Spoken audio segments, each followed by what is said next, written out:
Hello, and welcome to today's video. In this episode, we explore the life and mysterious disappearance of Richey James Edwards, a lyricist and rhythm guitarist for the rock band Manic Street Preachers.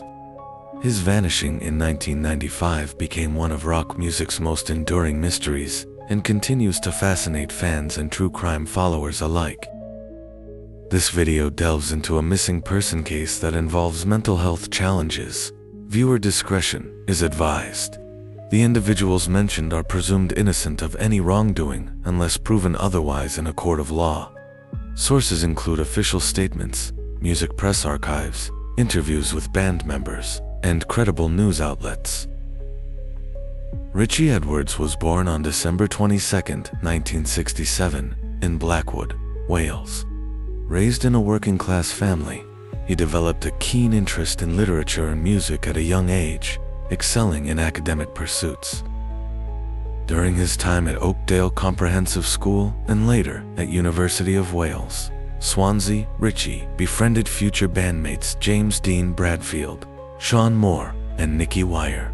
Initially, Richey's primary role involved writing lyrics and contributing to the band's image rather than performing as a musician. While Manic Street Preachers gained traction in the early 1990s British rock scene, Richey's poetic, introspective lyrics became a defining characteristic of the band. He also played rhythm guitar during live shows, although fans and journalists recognized him more for his philosophical musings and stage presence than technical prowess.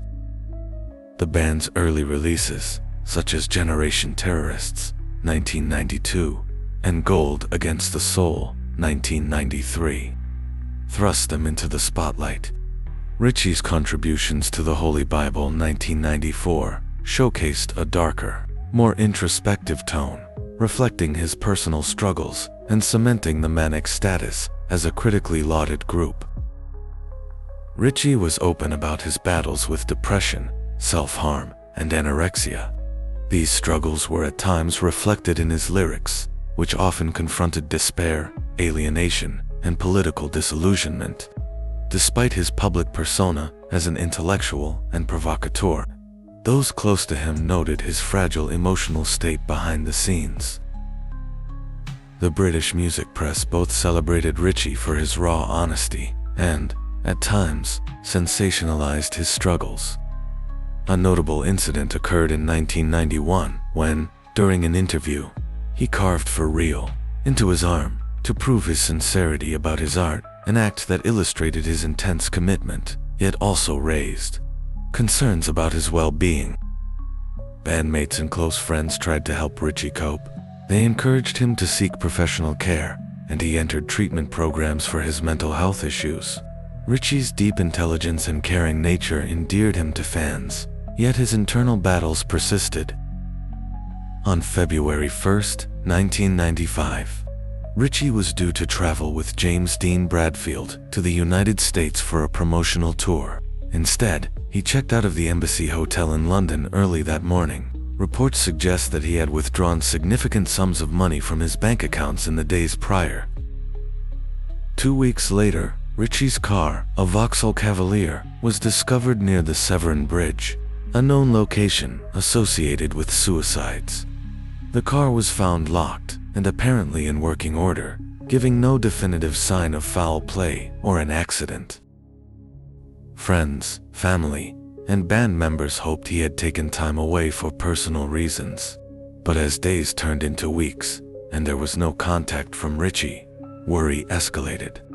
Police launched extensive searches in the Severn Bridge area and the River Severn, but no trace of Richey was found. The proximity of Richey's abandoned car to the Severn Bridge led many to speculate that he may have taken his own life.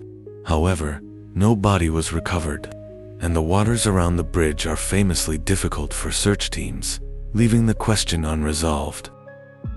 Another theory posits that Richey chose to disappear intentionally, perhaps starting a new life under an assumed identity.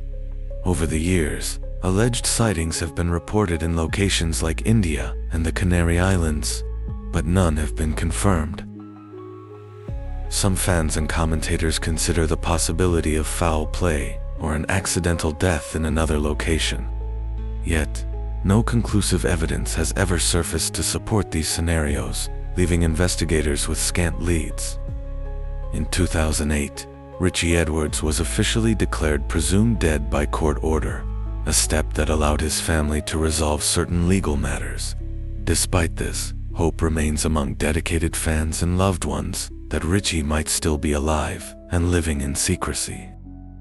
The Manics continued to produce music following Richey's disappearance, often dedicating songs and albums to his memory. Richey's creative imprint remains integral to the band's identity, inspiring new generations of fans. Richey Edwards' story endures as one of rock's greatest enigmas, frequently cited alongside other high-profile musician disappearances. Documentaries, books, and articles analyze his artistry, mental health struggles, and potential fate.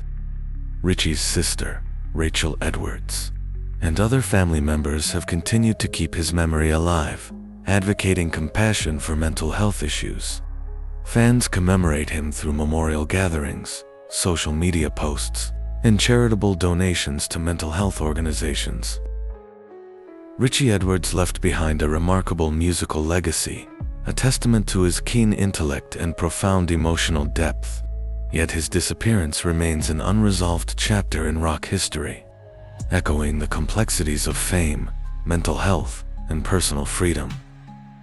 If you or someone you know is experiencing mental health challenges, consider reaching out to professional support or hotlines in your region.